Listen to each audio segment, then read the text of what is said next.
Hello, I am Roshna. With us today is Dr. Radindra Jha. Thanks, Roshna. Pleasure to be here. So, we were talking about chronic pain today.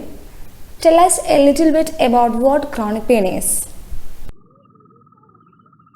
Sure, chronic pain is one of those things that really difficult to define. When you look at the definitions, probably the most agreed upon definition is that chronic pain has to be new onset.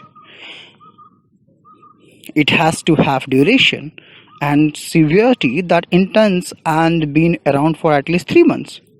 When we look at what characterizes the chronic pain, it's usually a number of factors. It usually includes neurobiological changes in both central and peripheral nervous systems and not just the initial event.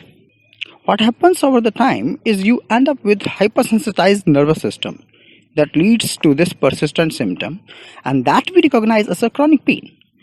Ultimately, if we go on to have these symptoms for a long period of time, it often has substantial effects in terms of your mood, overall health and quality of life. And it ends up being a pretty big burden to our healthcare system. So when we think about what strategies are to dampen down that nervous system, there are many ways to go at this. Do you think it would be fair to say that as pain becomes more chronic, the central nervous system becomes much more prominent involvement rather than it just being sort of a peripheral problem in the area of body where the person's experiencing pain? Once people have that initial acute pain, if they go on to persist, you often see the phenomenon where it starts to become more centralized process and even supratentorial or cognitive process. Right. So, speaking of which, what are some of the things that we can look for to see this patient that might be at highest risk of transitioning from acute to chronic pain?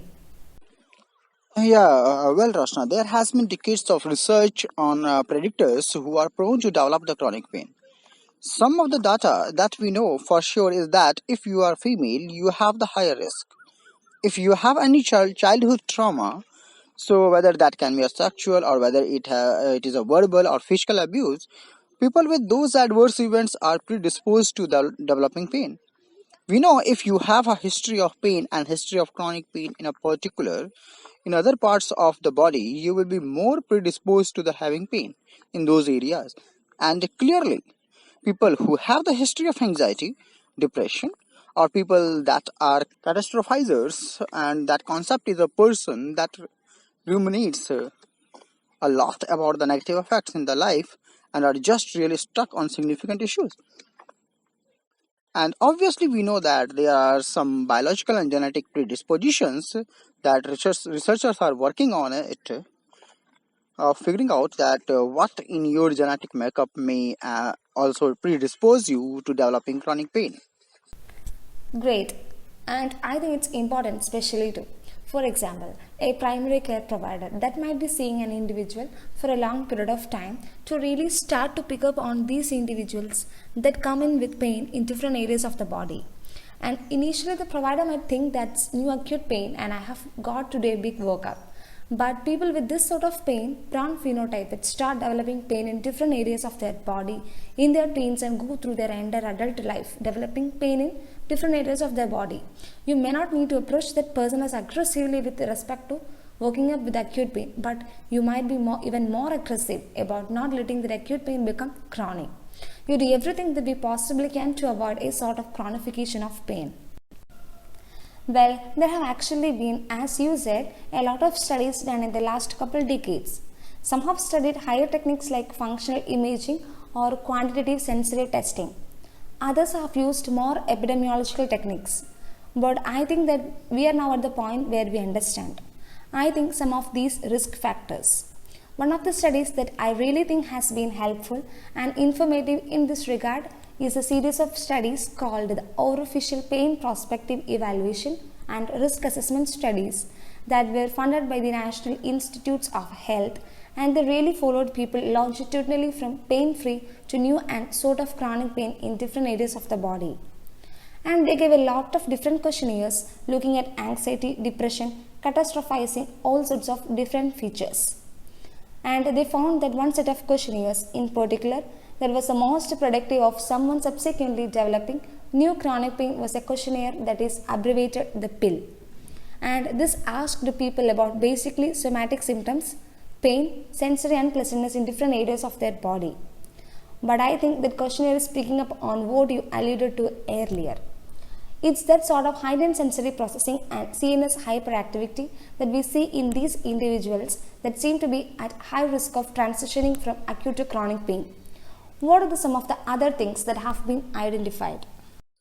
Yes, when we think about yeah, when we think about the individuals that actually present to us and really struggling with chronic pain, we know that psychological distress really tends to be an undercurrent for many of these folks, and it becomes the chicken or egg phenomena. We know for sure that poor sleep quality. So people who sleep poorly, there's almost an odds ratio that increases your risk of developing chronic pain by 2 to 3. And we talked about the anxiety, depression, and what to say that catastrophizing. Anybody with that real negative self efficacy or that bent towards the ruminating that and really struggling with some of the things that are occurring in their life, that's the prototypical profile for many people who go on to really struggle long term with pain. Yes, and you talked about there sort of being a chicken and egg bidirectional relationship between pain and depression. But I think, as you alluded to, we were learning that might be even more stronger between poor sleep and pain. And that's why we are so aggressive in trying to get our pain patients, whether it's acute or chronic pain patients, sleeping better. Because I think in the last decade or so, we have increasingly appreciated that direction that the poor sleep can cause pain. We thought that it was mainly the other direction that the pain caused poor sleep.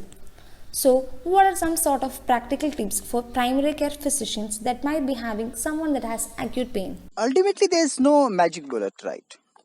So, I think one of the things that can certainly and hopefully help the PCP understand is that you really have to start early, start with the biopsychosocial social profile in terms of your patients, and understand that we have to address their comorbid conditions. We have to look at whether their other contributing factors play into symptom management for the patients, and definitely start to combine both the pharmacologic and the non-pharmacological upfront, and not necessarily leading with the opioids. Right. So, let's talk about some of the options that might have available to help prevent the transition from acute to chronic pain. Sure, I can tell that when we look just from the medication standpoint, and I think you will be probably touch a little bit of non-pharmacological angles, but I will lead with the pharmacologic. We start with when we are talking about that low back pain type patients. So what are the two medications that are probably most helpful? Your non-steroidal anti-inflammatory drugs like NSAIDs, NSAIDs, or whether it is over-the-counter NSAID, whether it is cyclooxygenase 2, that's COX-2, and that is really going to be the mainstay of where you want to start. Someone that's really been tight, they have got those lower lumbar muscles, your quadratus lumbar area. So those areas, muscles relaxants will be very helpful for these individuals. And just starting with those types of medications upfront, you will see a lot of improvement in your patient. When you start to look at the patients that then go on to have back pain or potential radicular pain, then we start to get into the pregabalin and gabapentinoids. We start to talk a little bit more about things like serotonin, norepinephrine reuptake inhibitors, or duloxetine type molecules, and combining that type of modality before you jump to the opioids is probably a good place to land in that primary care settings. But I will say that what I want to not give the message is that there is no place for opioids, because Because I do think in the post-op setting, in the trauma settings, in particularly opioids are still mainstay acute pain management, but certainly not this musculoskeletal pain, chronic low back pain setting. Yes, and I think you would agree that there is some evidence in the chronic MSK setting that opioids might even be promoting the transition from acute to chronic pain in some settings. We suddenly have learned a lot more about some of the problems with opioids. Besides, they impair deep sleep or they don't allow someone to get into deep sleep, and it's that component of sleep that we think might be important with respect to pain. But I think there is a lot of things again in the chronic MSK space or trying to prevent this acute to chronic transition in a more primary care setting where I am very anti-opioid. I really think that one of the big problems with opioids, and I will transition to talking about non-pharmacological therapies because I think these are really helpful, is that there is some evidence that opioids actually impair people's ability to sort of engage with non-pharmacological therapies. People often, because of the opioid, they are lethargic and they are tired from the opioid and they won't be as active as the opioid doesn't allow them to get the deep sleep that they might otherwise need. But I think that we are learning in general. Then after an acute injury, if people can stay active, their risk of developing chronic pain might be lower. And then I think a lot of our institutions, a lot of our care models are looking at a lot of non-pharmacological therapies. Acupuncture, acupressure, yoga, mindfulness and Tai Chi. But I have been amazed at how rapidly the evidence base is accumulating for those non-pharmacological therapies being extremely effective. Yeah, I think if you look at even the one of the program in Toronto, and their mainstay of that program was of the allied health modalities. So they have acupuncture embedded, and they have post-operative yoga programs. So really anything that will dampen that nervous system down and help the patient kind of progress forward. When we look at the where we are moving, even in the settings, and we look at our new best practices of surgery guidelines that we are putting out in the terms of opioid prescribing post-operatively, we are actually urging all our surgeons to start with the NSAIDs, whether uh, they are OTC or they choose to use COX-2, and at Tylenol prescription. Everyone goes home with those unless there is a contraindications, obviously, unlike your gastrointestinal or any renal profiles. If you have had a history of peptic ulcer disease, or if you have significant cardiovascular issues, so, but even a short course is probably okay when we are talking about that type of post-operative settings. And I can tell you that the opioid script will be filled secondarily at the post-operative settings for elective patients, where 85% of them probably don't need an opioid. Very different when you are talking about chronic pain patients for someone who is already coming on opioid though. What do you think prehabilitation? Because this is, I think, another attempt to use either non-pharmacologic or even some pharmacological therapies if you can predict, for example, that someone is going to have a surgical procedure where they have an acute painful stimulus. Are we using some of these same concepts here with using prehab approaches and trying to get people sort of primed and ready for that procedures rather than expecting that everyone is just going to come in where we want them to? Yeah, it's a nice question. I mean, one of the major areas of focus pre-operatively for us in the building of a proper prehabilitation program and studying those outcomes. And there is no doubt that preparing individuals for surgery in the advance of their surgery demonstrates outcomes in terms of the data that we have seen of this point. And so, absolutely, you can start to implement the same medications we have talked about here, NSAIDs, the muscle relaxants, and you name it, as well as the non-pharmacological approaches in terms of exercise.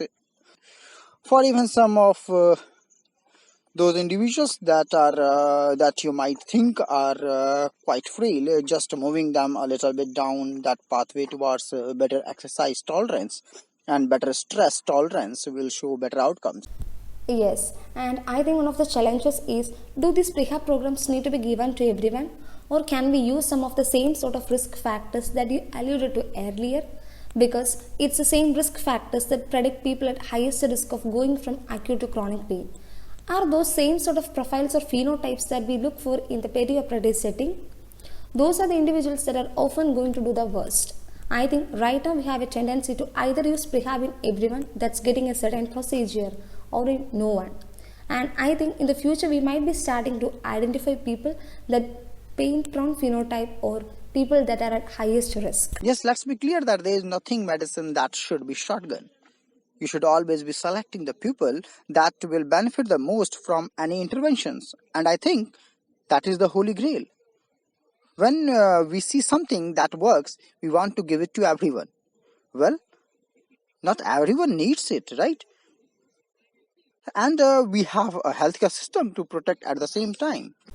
Do you have any concluding remarks for providers that are out there sort of struggling with patients?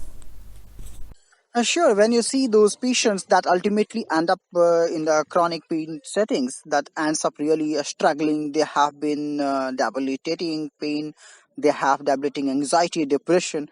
I really believe that their trajectories could have been changed, or you have started with a more multidisciplinary approach, like the pharmacological, non-pharmacological, and multimodal analgesics, not jumping automatically to the opioids. It can still be used again to maybe facilitate the functioning. Again, that's a very dose dependent issue. But if we started with that, if we started that early on, we can certainly help these patients not progress to a poor long term functioning standpoint. And the earlier we change their trajectory, the better I think they will just do in general. Hence, thank you all for joining me today.